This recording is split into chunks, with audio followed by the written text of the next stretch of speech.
An announcement that was made on May 3rd, 2023 by Matt Hamilton, who had previously had a top-tier management position at Ripple, caused a stir. He disclosed the efforts that Ripple has been making to develop a dedicated XRP ledger that is optimized for digital currencies issued by central banks. Hamilton provided some information regarding cryptocurrency companies who are now working on improving a private variant of the XRP Ledger for those digital currencies that are backed by the state. His views carried a lot of weight because he had previously served as the head of developer relations at Ripple, but questions were raised. Having fun with my content? Show your appreciation by giving that thumbs up and feel free to share your thoughts in the comments section below. As a result of this discovery, a raging debate ensued on the true price of XRP on this private version, as well as the mere existence of the ledger itself. On the other hand, this is when things start to get complicated. Recently, we were fortunate enough to come across a podcast segment that made reference to the Republic of Palau. Is it important to know this? It is essential to take note of the collaboration that Ripple and the Republic of Palau have already created, particularly as the two entities were the driving force behind the world's first stablecoin trial that was built on the XRP Ledger. According to the theory, these stakeholders ought to be aware of the XRP price that is recorded on this secret ledger, as well as the more specific information on its existence. Over the course of today's program, we will solve this enigma.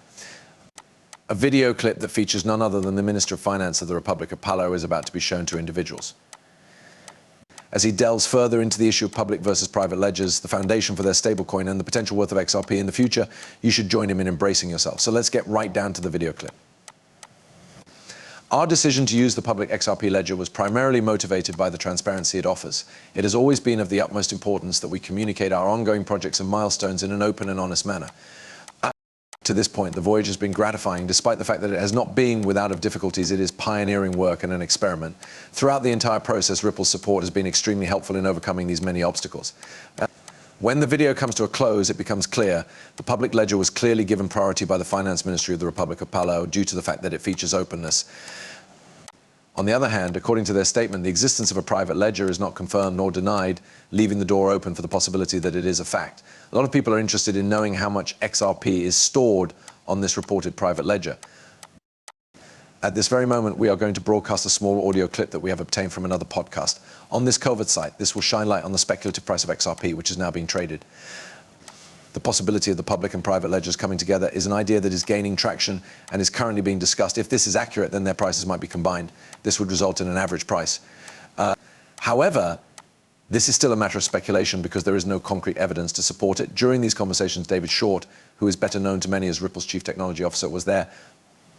Let's investigate the price that is expected to be displayed on the private ledger for XRP. It offers a glimpse into the potential valuation that the private ledger might give to XRP, despite the fact that it is not set in stone. Because of the unfathomable level of intricacy involved, there is a secret ledger. I have said this previously, and I will emphasize it once again. This is not something that was just conjured up out of thin air. This was something that I personally saw in a video that was uploaded to YouTube and broadcast live from Japan. In addition, the presence of a public ledger is demonstrated by the 5-minute video clip that was presented. What is the true difficulty now? The XRP private ledger and the public ledger both contain notes. How do they differentiate between the two? There is no possible way to emphasize how difficult this undertaking is. Now, for all of these specifics, let us not lose sight of the main point I am trying to make. There will come a time when the lines between public and private ledgers will become blurry, and I can honestly say that I see this happening. There is a convergence on the horizon, but before we can anticipate that day, we need policies that are both robust and unambiguous. Consequently, this eliminates any possibility of confusion in the event that they finally work together. Based on what I have gathered, it appears that they are still in the testing phase with this anonymous ledger. On the other hand, the Bank of Japan, which is also known as SBI, has recently introduced an important new element to this narration. Recently, they made public their plan to engage in the business of lending XRP. It is not a trivial subject at all. A clear indication that key companies in the financial industry have taken a great interest in XRP is provided by this signal. The launch of this new loan service highlights the bank's aim of leveraging XRP for institutional transactions. However, it raises the question of why Japan would venture into XRP lending if they did not believe that the cryptocurrency would play a significant role in the future. When you take into consideration the strategic move that the Bank of Japan has made, the position that I am expressing becomes extremely convincing. Following the completion of a large number of tests and the establishment of both individual and institutional demand for XRP, they are now lending it out. It's a strategic banking maneuver to profit on the developing trend of Bitcoin.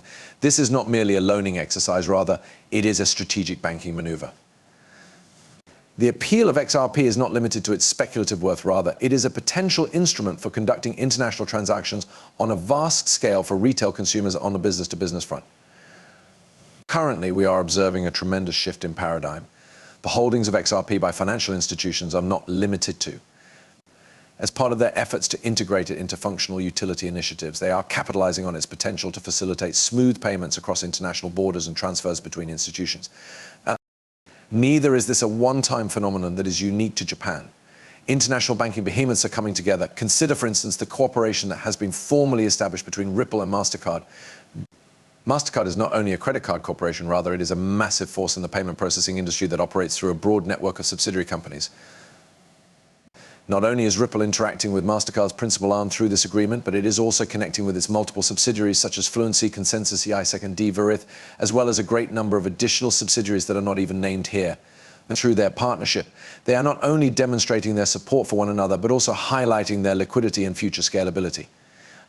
Their major talk, which is not without foundation, suggests that MasterCard's work with Ripple had a single strategic goal, which was to use Ripple as a primary payment conduit from the very beginning of their partnership. Allow me to be clear, conjecture and speculation are what I am going to share with you here. I am providing you with all of the little details, the information, the news, and the buzz that is going around. Please keep in mind that my assessment of the possible reasons why MasterCard might have partnered with XRP is just that, an interpretation, a guess. I urge everyone to recall this. There is no doubt that they work together with Ripple, and it is common knowledge that the architecture of Ripple is designed to take advantage of on-demand liquidity, which is principally driven by the XRP cryptocurrency and its ledger. Because of this, it follows that if they use Ripple in it, they are essentially utilizing XRP. This being said, in the event that MasterCard makes the decision to enable payments through RippleNet, it would imply that the XRP ledger would be utilized by default.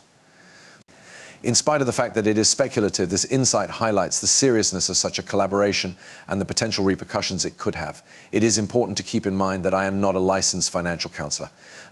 The content that is displayed in these videos is solely intended for the purpose of providing amusement.